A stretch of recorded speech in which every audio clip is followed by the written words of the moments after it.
back to another episode of Tar Talk Games. Before we get into the analytical gameplay of this video essay, be sure to subscribe to our channel, like, and comment while you're at it. Head on over to our Patreon if you want to hear more in-depth video essays on different gameplays. Okay, y'all.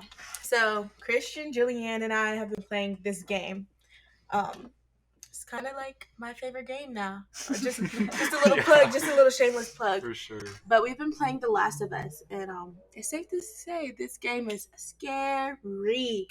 I'm not sure what you guys have for your first impressions, but what do you guys think of the game? Oh my god, I've been scared shitless. Like, I wish Julianne gave me a forewarning about this. Yeah, I've played this game before, so I love seeing you guys' reactions. It's just so funny to see you guys Oh go. my gosh.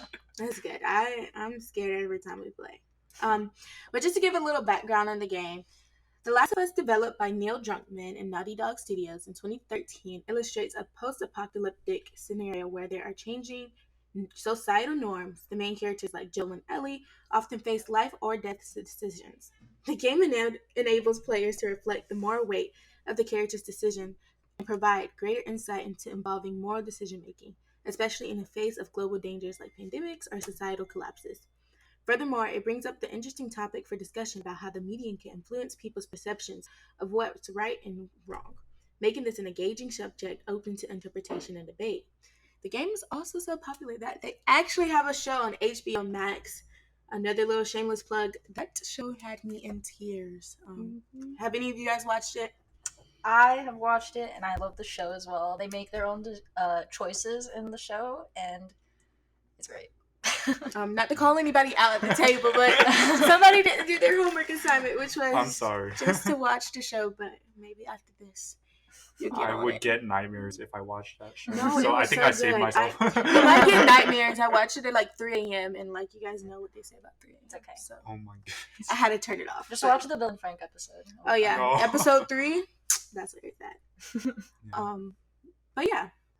Go I ahead. guess it's okay. Let's get into the gameplay. Before we get started, just want to give a warning that this gameplay is full of spoilers and gore. That's absolutely right. In The Last of Us, the cordyceps pandemic has drastically changed life on Earth. This is what makes it a great game that falls under the post-apocalyptic genre. This game is so great that it opens up a topic for discussion for scholars even. Let's first delve deeper into the setting of the game and the protagonist. Okay, guys. So when we first get into this game, it was like very calm, but then everybody goes crazy. They go cray-cray. It's not just the infected that pose a threat, but other survivors too. We see people eating each other just to survive, and the protagonist, Joel, murdering anyone who gets in the way without hesitation. This is just because Joel has limited time to think when confronted by a bunch of hostilities, hence his jaded, untrusting nature. And it's in this type of scenario where Joel's morality holds mixed interpretations. The game forces players to think, how is survival in this game more than just running, fighting, and hiding? There are notable psychological and emotional aspects involved that we must consider. That's totally correct, Julianne. This includes making difficult moral decisions, dealing with loss and trauma, like Joe unfortunately lost Sarah and Tess. Sorry for that spoiler, guys, but you have to. Hopefully, you played the game and simply figuring out who to trust in this game. Yeah, what Julianne and Meghan have discussed about changing social norms and moral expectations are micro-sociological analyses of a hypothetical post-apocalyptic scenario. However, if we zoom out, analyzing this scenario from a macro-sociological lens, we open up even more interpretations. In other words, how can we tie the scenario to people on a larger scale? What connections can we make to other major events, and what can these scenarios serve as a metaphor for? Scholars such as Catherine Manis and Ben Marcus have provided their meaningful takes on it. Manis points out that post-apocalyptic narratives could reveal new and changing American anxieties. She references comics such as Y, The Last Man, and The Private Eye that contain major cataclysmic events. These comics help to illustrate how people would react in a futuristic post-apocalyptic scenario. Yes, both comics fall under the post-apocalyptic genre, just like The Last of Us. And the cool thing is, they don't just touch on a disastrous future, they also touch on modern issues. Like, for instance, Marcus points out how the post-apocalyptic narratives allow a shift from a genre story into the realms of American realism. Yeah, this statement serves to point out modern day American fears, especially in politics where extreme tension between multiple nations can develop. So these scholars would agree that the narrative portrayed in The Last of Us could serve as a metaphor for these fears, a metaphor showing how people may feel trapped in a society because the government is taken over by corrupt figures, just like how it is in The Last of Us. Last of Us. The characters feel trapped in a world taken over by infected, as well as Fedra and Fireflies, and collapsing societal norms. Yeah, not to be depressing, but this game was a little traumatic for me. There were many similarities to COVID 19, and just coming to the realization that it's very possible for us to be in this situation is totally crazy. I wasn't expecting this to get a little personal, Christian. You really just opened up my eyes to this perspective. But I'm not gonna lie, when tissue got low during COVID, I was going crazy, and I personally would have fought for some tissue. I'm not fighting for tissue, but I can definitely agree that being a part of a semi similar situation from The Last of Us, well, not the zombie part, but living through an unpredictable disease. Well, with that being said, I wonder how do circumstances in The Last of Us challenge personal, ethical, and moral decision making? I agree. An article we found also would agree. According to the amoralist, computer games cannot be subject to moral evaluation because morality applies to reality only, and games are not real but just games. This challenges our everyday moralist intuition that some games are to be met with moral criticism and moviegoers. Yeah, I actually took it some time to read this article, and after further reading, first, the moralist is right in claiming that the activity of playing a game cannot it in itself be morally wrong, and second, that he is wrong in claiming that games are not subject to moral evaluation because they're just games. Games are not just games in a twofold sense. Mhm. First of all, they may contain representations that require certain emotional reactions or attitude on the side of the player. Our reactions to the representation of immoral acts should not be the ones that express their endorsement in real life. Yeah, I also took that away. Games often involve simulations or representations of various scenarios, including moral dilemmas, violence, or unethical behavior. When players engage with these representations, they can elicit emotional responses such as empathy, enjoyment, discomfort, or even desensitization. For example, it wasn't any surprise when Joel was killing someone. Again, but this was a response to decision making. Yeah, that really plays into our question of how do the circumstances in The Last of Us challenge personal, ethical, and moral decision making? Um, I really actually struggle answering this question. Games are not moral neutral because they influence players' emotions and their attitudes through their representations. However, the moral evaluation of games should consider the distinction between representing immoral acts and endorsing them, as well as the potential for games to foster ethical reflection and understanding. Yeah, this article supports your argument. Moral agency describes one's comprehensive moral attitude developed through continuous evaluations of social and contextual information. However, in fixed narrative games like The Last of Us, player moral agency is compromised by excessive violence, restraints in player control, and moral dilemmas. I totally get how this was realistic for you, Christian, after further research. Yeah, it's kind of realistic for me too. So I'm gonna have to sleep on that one night. But yeah. But I think the biggest controversy that arose from this game was Joe's decision to sacrifice humanity in order to save Ellie. Dun dun dun. Biggest spoiler. Some people would interpret his decision as immoral, unjustified, and selfish.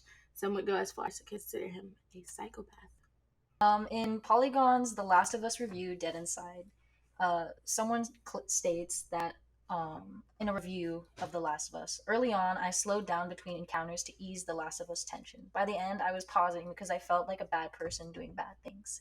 It's a seemingly intentional choice, but the game struggles to justify it with the same ease that Joel justifies murder. I couldn't find any deeper meaning in the horrible events in The Last of Us. However, Hurlow points out that this perspective comes from a morality system that prioritizes the community over the individual. Players are expecting Joel to adhere to their society standards instead of considering the different societal expectations in this post apocalyptic world. Regardless of what you guys believe, the whole controversy of Joe's decision among players goes to show how varying and conflicting morality systems are within the real world, and this variety is not any less in Joe's world. In this section of the video, I would like to examine what led Joel to make his seemingly immoral decision at the end of the game, by comparing our society's understandings of ethics to a thought-provoking fictional scenario like this one. Before the world was ripped to shreds, Joel and Sarah lived in Texas, a world with a morality system pretty much mirroring that of the modern-day US, where the state gives citizen security in return for labor. However, it instantly goes to shambles. Any sense of security they felt from the state was gone, and the government went as far as to kill an innocent 14-year-old despite the citizen state system that the world had established.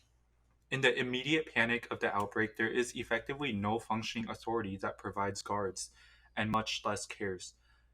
Whereas the morality system pre-pandemic resembled a road more closely to modern-day US, it instantly changed to a morality based solely around survival. In this survivalist world, resources are scarce and danger is on all fronts. For nearly everyone, survival is based around the groups you form, as seen by the groups under the government, Hunters, David's community, Tommy's community, and the Fireflies. For some, the only guaranteed form of safety is under what's left of the government, which is what Joel and Tess live under for 20 years after the death of Sarah. Even then, the government protection is received only through oppressive labor, ration cards, and strict curfews. In this morality system, citizens support the state, but it merely gets by a day at a time.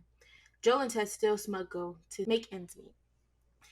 Then comes groups formed outside the government. The Hunters. In this group, people seem to resort to methods that our modern-day society would consider as immoral, killing and sacrificing others for their group. You can see this behavior even at the beginning of the game when Joel tells Tommy to move on from the people with their own family. Who do you think you're doing? Keep driving. I got a kid, Joel. So do we. And when he talks to Tess and says, "We are survivors." However, these people, as Amy M. Green says, are not wholly evil. Like the rest, they're just trying to survive. Yes, they kill, but they have no other choice. David's community. When talking about how moral expectations get shaken up in this world, we must talk about David and his community. The author describes people as the most primal and animalistic group in the game. They prey on the weak and vulnerable, with David befriending Ellie before locking her up to be eaten and sexually abused, leaving Ellie traumatized, realizing the horrors of the world outside the Fedra city and that no one can be trusted. The Fireflies. The Fireflies are another group outside of the government, but are heavily dedicated to the cause of saving humanity.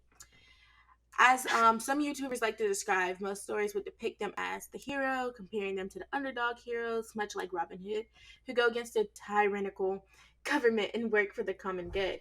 However, they are no exception to the string of mistrust, and the key to survival is trust. Among the scarcity of resources is a scarcity of trust, and by the end of the game, the Fireflies violate this sacred currency. As Haralala describes it, trust is a scarce resource in this world, and deception, therefore, is unforgivable treason. However, Marlene betrays this one resource that is so rare in the world. She tells Joe that Ellie will come back after surgery. Joel has been trudging along this journey, hoping to finish his mission to not only honor the people he's lost along the way, for example, Tess, Henry, Sam, Sarah, etc., but ultimately finish the job, as his jaded self would always bring him to do. However, he's formed a close connection to Ellie, and the position Marlene put him in means he either loses another person, or another reason to keep surviving, or he gains another opportunity to save the daughter he lost. And he's not going to lose like this again. Ellie is what he survives for. In this darkness, she is his light. By looking at Joel's world and by understanding his decision at the end, we can see that societal moral systems change when world-altering events happen. No longer is it the expectation to prioritize the community, but is only just to survive.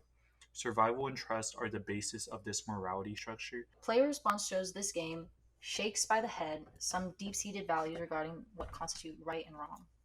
Our initial response is what Joel did is quote-unquote wrong. Selfish for saving Ellie instead of humanity. But as Haralal says, the point is that unusual times bring forth unusual social structures and behavioral patterns. We've seen this ourselves during the COVID-19 pandemic and other extreme events like war. But ultimately, in classic literature, a tragic hero is an otherwise virtuous character that is undone, usually killed, by a single flaw. Joel is the opposite of this, being a cold, cruel man who's undone by a single virtue. Joel, like everyone else in this world, is just trying to survive. What do we survive for? Henry would say Sam, Bill would say Frank, and Joel would say Ellie. Without her, there is no reason to go on. This selfishness is what allows him to survive. Survival guides morality in this world, and it's no question that a morality system could form like this even in the real world if events were to go that extreme. I'm sorry to cut this so short, you guys, but if you want to hear more, head on over to our Patreon. And I would just like to leave you guys with this question. Who are you willing to die for? And is that going to affect your moralities? I'm not gonna lie, I would probably die for my mom, but Aww. I know That's they're so so sweet sweet. of you. She gets on my nerves, but she's like Yeah. my best friend. Oh, my grandma! Don't even get me started on my grandma. But My older sister, yeah, Aww. she's a very big inspiration. what about you? Probably my family too. Yeah, My friends. but it's just so hard. But I target the audience to think about this question. Comment down below your answer, and we're gonna come back next week with more video analysis gameplay. Yeah.